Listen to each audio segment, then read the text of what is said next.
Assalamualaikum warahmatullahi wabarakatuh. Halo teman-teman semuanya. Berjumpa kembali dengan saya Heri Purwanto di channel HPTH Official. Baik teman-teman semuanya, pada kesempatan kali ini kita akan kembali membahas tentang latihan-latihan soal tes P3K untuk guru agama Islam tahun 2023, yang mana yang akan kita bahas pada pertemuan kali ini yaitu tentang soal-soal situasi kerja sederhana atau SJT ya teman-teman, yang mana ini merupakan soal khusus untuk pelamar P2 dan P3. Baik teman-teman semuanya, mungkin ada teman-teman yang baru bergabung atau baru menemukan channel ini. Jangan lupa untuk mengklik tombol subscribe agar tidak ketinggalan setiap saya update video-video terbaru di channel ini tentunya. Baik, tanpa perlu berlama-lama lagi, kita akan membahas soal-soalnya. Nah, ini sudah ada soal yang pertama. Nah, di sini sebagai guru agama Islam, Anda tentu memahami kriteria keberhasilan belajar siswa. Ditentukan dengan menggunakan kriteria ketuntasan minimal atau KKM, atau kriteria belajar minimal yaitu KBM. Nah, KKM atau KBM adalah rata-rata setiap unsur dari kriteria yang ditentukan. Untuk menentukan KKM diperlukan faktor-faktor. Yang A, kompleksitas indikator, daya dukung dan kemampuan guru. Kemudian yang B, kemampuan guru, sarana prasarana dan intak siswa. Kemudian yang C, daya dukung, tingkat kesulitan dan kemampuan guru. Kemudian yang D, kompleksitas indikator, daya dukung dan intik siswa. Kemudian yang E, kemampuan guru, tingkat kesulitan, kompetensi dasar dan intik siswa. Nah, kita akan bahas teman-teman dari soal yang pertama ini, yaitu kita akan melihat faktor-faktor ini mencangkup. Yang pertama adalah kemampuan guru. Nah, kemampuan guru dalam mengajar dan mendukung proses pembelajaran siswa adalah faktor penting dalam menentukan KKM atau KBM. Nah, guru yang berkualitas dapat memberikan bimbingan yang efektif kepada siswa. Kemudian yang kedua ada tingkat kesulitan kompetensi dasar. Nah, tingkat kesulitan atau kompleksitas dari kompetensi dasar atau materi yang diajarkan adalah pertimbangan penting. KKM atau KBM harus mencerminkan tingkat pencapaian yang diharapkan terhadap materi tersebut. Kemudian ada intake siswa. Nah, karakter siswa seperti latar belakang pendidikan, kesiapan, dan kemampuan juga perlu dipertimbangkan. Nah, hal ini dapat memengaruhi seberapa cepat atau lambat siswa dapat mencapai KKM atau KBM yang ditentukan. Jadi, untuk menentukan KKM diperlukan faktor-faktor. Yang pertama adalah kemampuan guru, kemudian tingkat kesulitan kompetensi dasar, dan yang terakhir adalah intake siswa. Jadi jawabannya adalah yang E. Jika ada tambahan ataupun ada koreksi dari teman-teman, silahkan dicantumkan di kolom komentar ya. Kita akan lanjutkan pada soal berikutnya.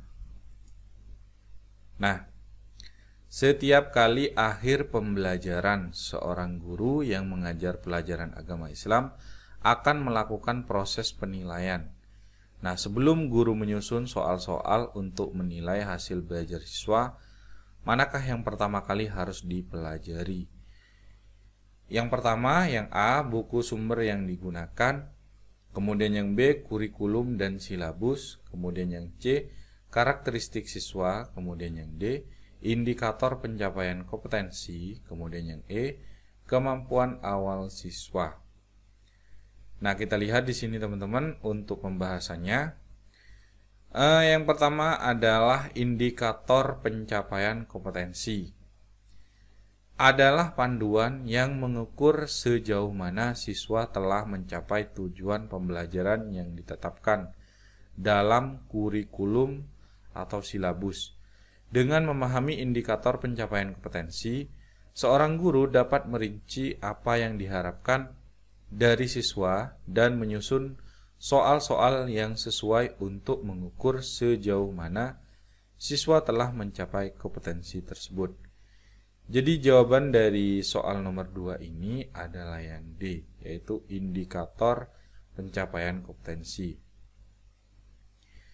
Nah, untuk kemampuan awal siswa yang ada pada option E, kemudian karakteristik siswa ada di option C, kemudian buku sumber yang digunakan option A, dan kurikulum serta silabus option B juga penting dalam proses pengajaran dan penilaian.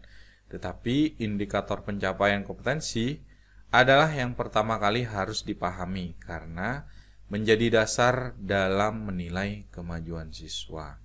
Jadi jawabannya adalah yang D. Jika ada tambahan ataupun koreksi, silahkan dicantumkan di kolom komentar. Baik, kita akan lanjutkan pada soal berikutnya. Nah, dalam kegiatan penilaian otentik, banyak model yang dapat digunakan. Pada suatu penilaian, seorang guru agama Islam meminta siswa untuk mendemonstrasikan tugas belajar tertentu. Nah, bentuk penilaian otentik tersebut merupakan contoh penilaian otentik berbentuk yang A, penilaian proyek, kemudian yang B, penilaian kinerja, kemudian yang C, penilaian portofolio, kemudian yang D, penilaian antar teman, kemudian yang E, penilaian diri. Nah, kita lihat teman-teman, di sini kita bahas tentang penilaian kinerja. Nah, ini melibatkan pengamatan langsung terhadap kemampuan siswa dalam melaksanakan tugas atau aktivitas tertentu. Nah, guru akan menilai siswa berdasarkan kualitas eksekusi tugas tersebut. Nah, seperti dalam konteks penugasan proyek, pementasan drama, presentasi, atau aktivitas kinerja lainnya. Nah, penilaian kinerja mencerminkan bagaimana siswa menerapkan pengetahuan dan keterampilan yang telah mereka pelajari dalam situasi nyata. Nah, untuk penilaian otentik seperti penilaian kinerja sering digunakan untuk mengukur pemahaman dan penerapan konsep serta keterampilan yang lebih kontekstual daripada penilaian tradisional berbasis tes. Jadi jawabannya adalah yang B.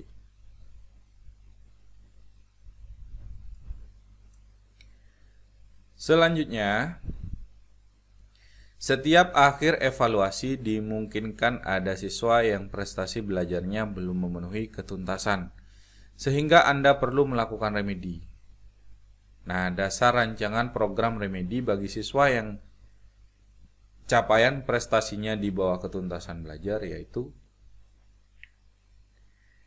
yang A, proses pengajaran remedial pada dasarnya adalah proses belajar mengajar biasa. Kemudian yang B, tujuan pengajaran remedial adalah sama dengan tes diagnostik. Kemudian yang C, sasaran terpenting pengajaran remedial adalah peningkatan kecerdasan siswa.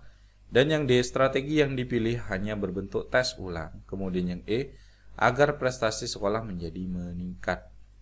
Kita lihat di sini pembahasannya. Nah, pada dasarnya proses pengajaran remedial adalah bagian dari proses belajar mengajar biasa. Nah, tetapi dengan penekanan khusus pada kebutuhan individu siswa yang memerlukan bantuan tambahan, tujuannya adalah membantu siswa mencapai ketuntasan dengan pendekatan yang lebih terfokus. Oleh karena itu, remedi seharusnya tidak dianggap sebagai proses yang sangat berbeda atau terpisah dari proses belajar mengajar biasa. Jadi jawabannya adalah yang A, yaitu proses pengajaran remedial pada dasarnya adalah proses belajar mengajar biasa. Nah, untuk option B, C, dan B, C, D, dan E bukan dasar yang tepat untuk rancangan program remedi. Nah, opsi B menyebutkan bahwa tujuan pengajaran remedi adalah sama dengan tes diagnostik. Nah, yang bukanlah tujuan utama remedi. Kemudian option C mencangkup sasaran peningkatan kecerdasan siswa yang biasanya dianggap sebagai faktor tetap dalam diri siswa. Kemudian yang option D menyebutkan bahwa strategi yang dipilih hanya berbentuk tes ulang, yang juga tidak mencangkup berbagai strategi pengajaran tambahan yang mungkin diperlukan dalam remedi. Kemudian option E menyebutkan agar prestasi sekolah meningkat, sedangkan fokus remedi adalah membantu siswa mencapai ketuntasan, bukan sekedar meningkatkan prestasi sekolah secara umum. Jadi jawabannya adalah yang A. Jika ada tambahan dari teman-teman ataupun ada koreksi, boleh silakan ditambahkan ya.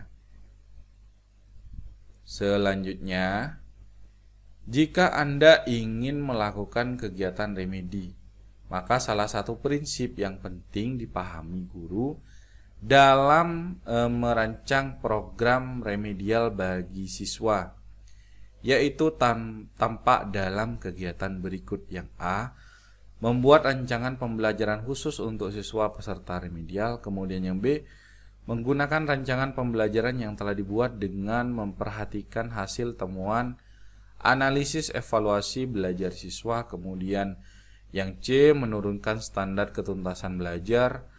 Kemudian yang D, menggunakan rancangan pembelajaran baru yang berbeda sama sekali dengan rancangan yang ada. Kemudian yang E, merancang tes ulang saja tanpa ada pengulangan penjelasan materi. Kita lihat di sini teman-teman. Nah,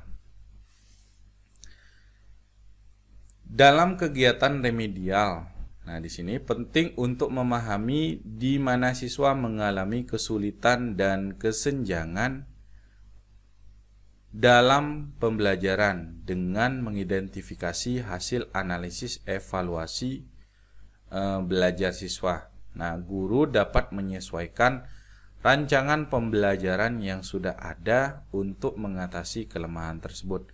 Nah, prinsip ini mengutamakan pendekatan yang berfokus pada kebutuhan individu siswa tanpa harus membuat rancangan pembelajaran yang sepenuhnya baru atau menurunkan standar ketuntasan belajar. Nah, option C, yang dapat mengorbankan kualitas pendidikan dengan memanfaatkan rancangan pembelajaran yang telah ada. Guru dapat memberikan bantuan tambahan sesuai dengan kebutuhan siswa dalam mencapai ketuntasan belajar. Nah, di sini jawabannya adalah yang B, yaitu menggunakan rancangan pembelajaran yang telah dibuat dengan memperhatikan hasil temuan analisis evaluasi belajar siswa.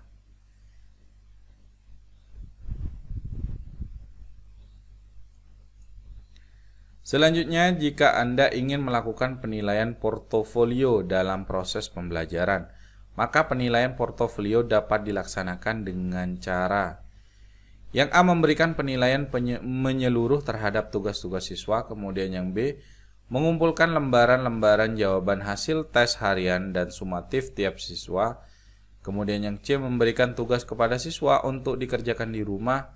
Kemudian yang D, mengumpulkan hasil kerja masing-masing siswa yang telah diberikan masukan baik oleh guru atau rekan siswa dalam suatu album sebagai bukti hasil belajar.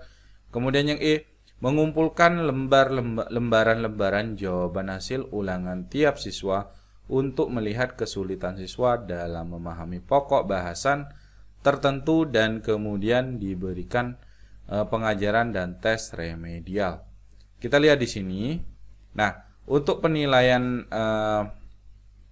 portofolio melibatkan pengumpulan berbagai hasil kerja atau bukti prestasi siswa seperti tugas, proyek, catatan lapangan, atau karya lainnya yang mencerminkan pencapaian dan perkembangan siswa.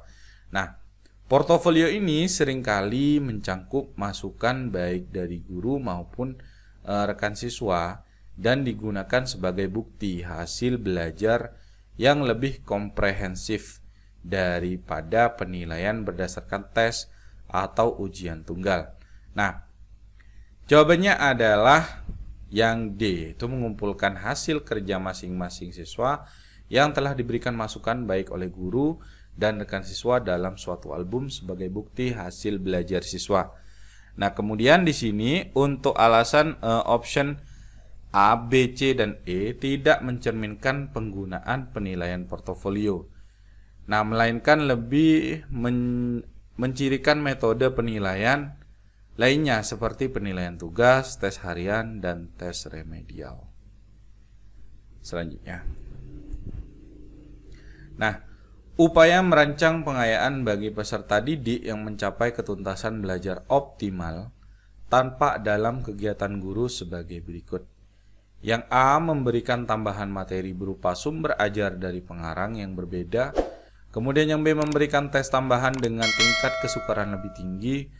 Kemudian yang C, memberikan tambahan sumber bacaan yang lebih mendalam dan tingkat variasi yang tinggi berikut instrumen tesnya yang sesuai. Kemudian yang D, diberi soal serupa untuk memastikan tingkat keberhasilan belajar. Kemudian yang E, diberikan materi bahan ajar yang lebih tinggi tingkatannya dan mengerjakan soal-soal yang lebih memiliki kesulitan tinggi.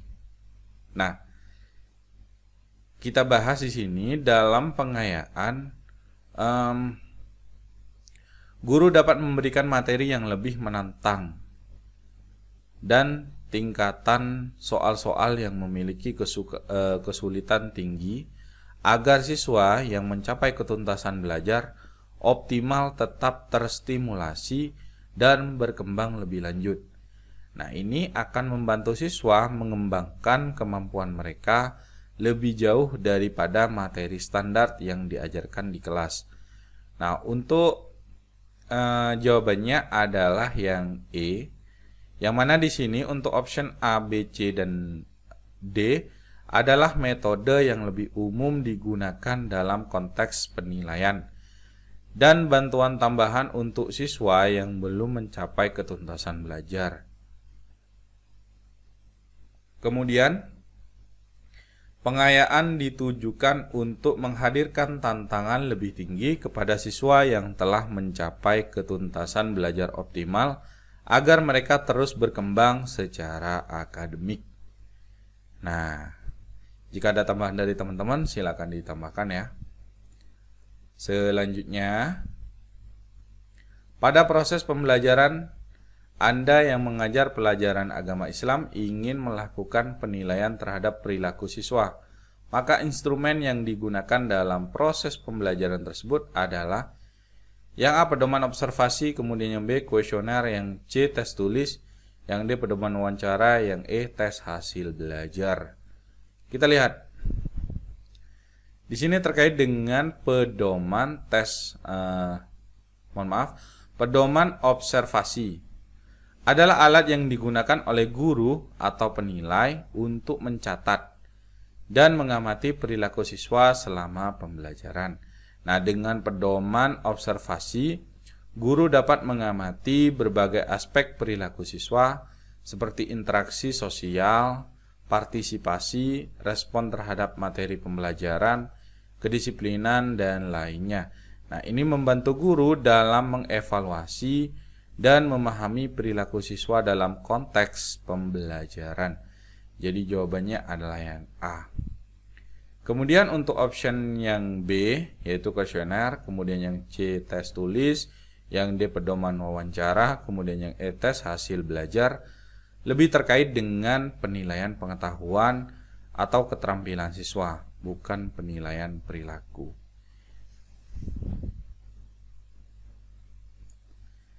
Selanjutnya, Anda sebagai seorang guru agama Islam merencanakan pembelajaran interaktif tentang sejarah agama. Namun saat pelajaran berlangsung, peserta didik tampak kurang antusias dan tidak aktif dalam diskusi. Bagaimana sebaiknya guru tersebut menangani situasi ini? Nah, kita lihat di sini, yang A, guru terus melanjutkan pelajaran tanpa memperhatikan reaksi peserta didik. Kemudian yang B, guru memarahi peserta didik yang tidak aktif dan mengancam akan memberikan hukuman. Kemudian C, guru berhenti sejenak bertanya kepada peserta didik apa yang membuat mereka tidak antusias dan mencari solusi bersama. Kemudian yang D, guru menjalankan pelajaran tanpa memperhatikan partisipasi peserta didik. Kemudian yang E, guru menghentikan pelajaran dan menyalahkan peserta didik atas kurangnya minat mereka. Kita lihat di sini. Jawabannya adalah yang C, yaitu guru berhenti sejenak kemudian bertanya kepada peserta didik apa yang membuat mereka tidak antusias dan mencari solusi bersama. Nah, itu merupakan sebuah tindakan yang paling bijaksana. Tentunya sebagai guru agama Islam penting untuk berhenti sejenak, bertanya kepada peserta didik apa yang membuat mereka tidak antusias dan mencari solusi bersama. Nah, ini mencerminkan pengetahuan guru tentang fleksibilitas dalam metode pembelajaran dan kemampuan untuk beradaptasi dengan kebutuhan peserta didik.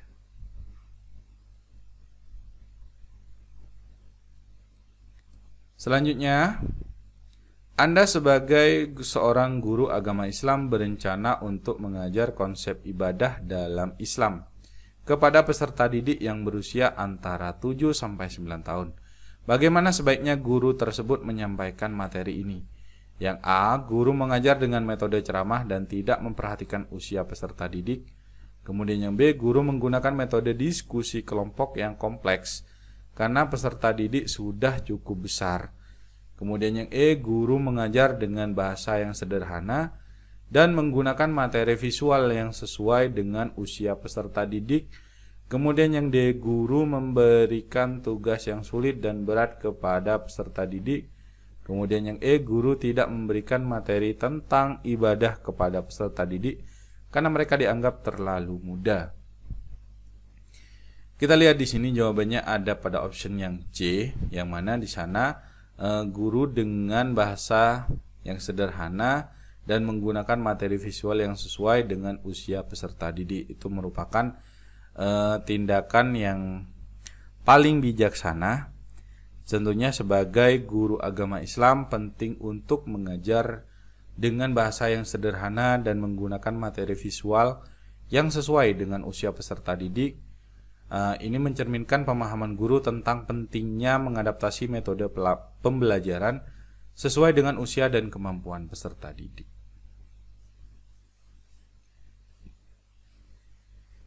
Nah, baik teman-teman, mungkin hanya itu saja yang bisa kita bahas pada video kali ini. Kita akan sambung kembali di video selanjutnya. Bagi teman-teman yang merasa ada jawaban saya yang kurang pas ataupun salah, ataupun ada pembahasan yang kurang begitu pas di hati teman-teman, silahkan ditambahkan di kolom komentar ya. Kita diskusi ataupun sharing di situ seperti biasa. Dan mungkin bagi teman-teman ada yang baru bergabung atau baru menemukan channel ini, jangan lupa untuk mengklik tombol subscribe agar tidak ketinggalan setiap saya update video-video terbaru di channel ini. Baik teman-teman, mungkin hanya itu saja pembahasan soal kali ini. Semoga bermanfaat. Saya akhiri, kurang lebihnya saya mohon maaf. Akhir kata, wabillahi taufiq wal hidayah, wal ridho wal inayah. Wassalamualaikum warahmatullahi wabarakatuh.